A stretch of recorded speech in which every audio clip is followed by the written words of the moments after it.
Hi everyone, it's your daily 10-minute business and finance news wrap for this Tuesday, the 15th of March 2022. Later, why market watchers are looking back to the 1973-74 global bear market. But first, let's talk coffee prices. And would you pay $7 for a cup of coffee in parts of Australia? Well, you might have to. The Cafe Owners and Baristas Association of Australia is warning we may have to pay around $7 for a regular cup of coffee, depending on where you live.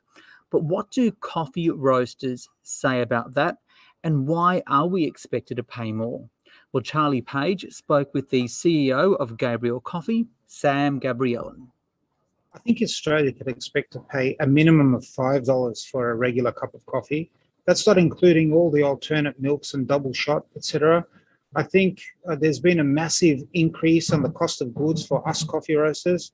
Price of green beans have shot up to 100% over what we were paying last year.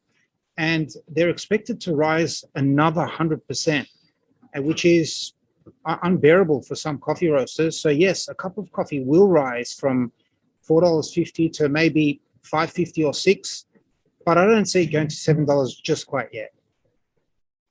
Well, let's hope so for our sakes. But I mean, what about the why? Like, what's driving this rise in prices at the moment? So many factors to consider. First of all, the frost we've had in Brazil last year has led to an undersupply of over 3 million coffee sacks. So that's 60 kilo sacks that we are short for. And then all the other countries are supply and demand. If Brazil sneezes, the rest of the world catches a cold in the coffee industry anyway. So unfortunately, it's a supply and demand. That's number one. Number two is the freight costs. They've tripled. So that pays a significant amount of increase. And then the allocation in shipping containers.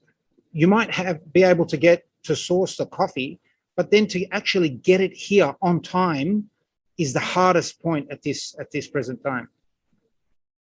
So with those challenges, I mean, what can Australians expect more of? I mean, are we likely to see a further jump in prices? Are we likely to see simply that the availability of those top-notch beans is just not available? Like, is it not just going to be there on the market? I think there's only a couple of ways to minimize this. And the first would be to buy cheaper quality, which not a lot of people are willing to do, especially when you worked so hard for so many years to build your reputation. The last thing you want to do is jeopardize to buy a cheaper product.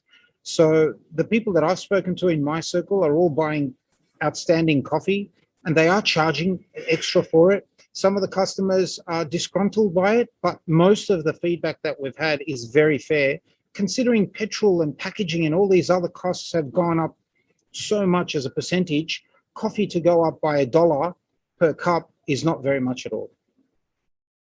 And you did say to me earlier that this is kind of something that's been in the works for about 6 months. I mean, this is a kind of a culmination of issues that have come and hit Australians and Australian businesses at this time, correct? Yes, yeah. This has been brewing for over a year now. The price of green coffee did increase 9 months ago.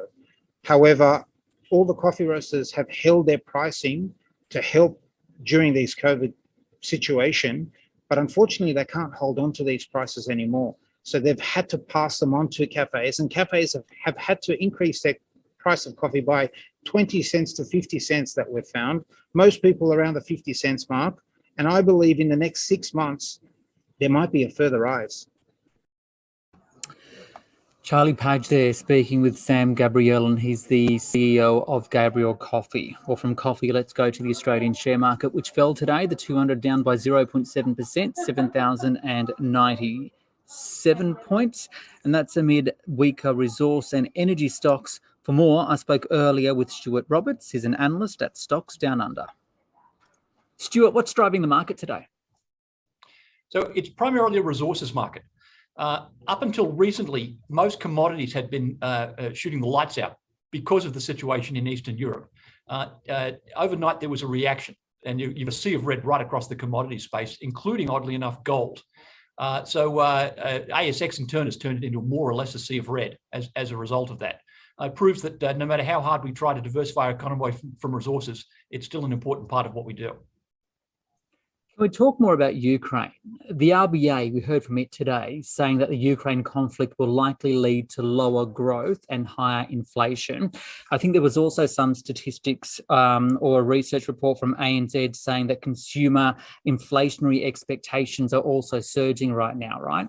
So given all of that, because it's all tied in, what do you see as the ramifications and how it will impact investments? The best way to understand what's happening right now, Ricardo, I think February 2022 was a repeat of October 1973. What did you have at that time? A major war, in this case in the Middle East, skyrocketing commodity prices, particularly oil, and inflation in America and throughout the world rampaging pretty strongly, plus a dearth of strong market leadership in the Western world as well. That led to the terrible bear market of 73, 74. And if you track the Dow Jones Industrial Average, it dropped about 36 or 37% through that period. So I think the bears are going to have our market by the teeth for quite a while. So what does that mean for investments then? Well, you've got to be careful. A lot of companies will be taken down regardless of how well they're doing. However, in the midst of the wreckage, there's a lot of companies that whose underlying business is doing very well. And if you're selective, you can pick up what I call some fallen angels at prices that were unheard of last year. All this, though, is happening at the same time we're talking about rising interest rates. The US Fed Reserve, or the FOMC, meets later this week. Expectations are that it'll lift. How do you see all of that playing out, and what are the implications if you add that on top of it? Yeah, you're going to see slower growth in just about every major economy. And so companies with balance sheets that are a little stretched are going to be a little worried right now. Having said that, most balance sheets came into this most recent reporting season in reasonable shape. Companies that are not yet profitable, so emerging companies, mainly in the tech space, that have been growing quite strongly, will be vulnerable in a rising interest rate environment. On the other hand, established companies that are doing reasonably well and have balance sheets that are not stretched are not going to feel it as much. Maybe they'll see a slowdown in their sales, but and a little lightening of their staff. So you're probably going to see the unemployment rate start to tick up a bit. But for companies that have been doing okay coming to this climate, this is where they come into their own. Can we explore and go backwards a bit to that the commentary you had about the early to mid 70s, right? And just explore that a bit more. How different are we in now compared to 73, 74? Well, the world is a very different place, as we all know, and but neither of us have strong memories of what the 1970s were like. Thank heavens for that. It's an economy globally that's a lot less vulnerable to energy prices.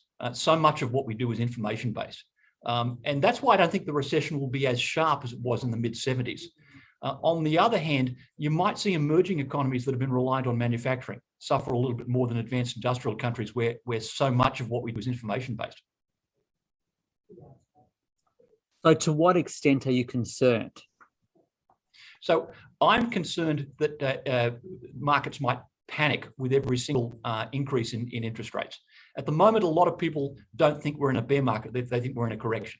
A few interest rate increases like the one we're talking about could potentially turn us into panic mode. At which point the last reference in terms of market viewers isn't 2020, it's 2008. Doesn't mean we're going into a financial crisis. It just means you're going to see a substantial downswing, unlike anything we've seen since about 2008. Stuart Roberts there from Stocks Down Under. This SBS on the Money stream is provided for informational purposes only. The content in this stream should not be understood as constituting advice or a recommendation. It is not personal advice and it does not consider your personal circumstances or objectives. You should contact a licensed professional before making any financial decisions.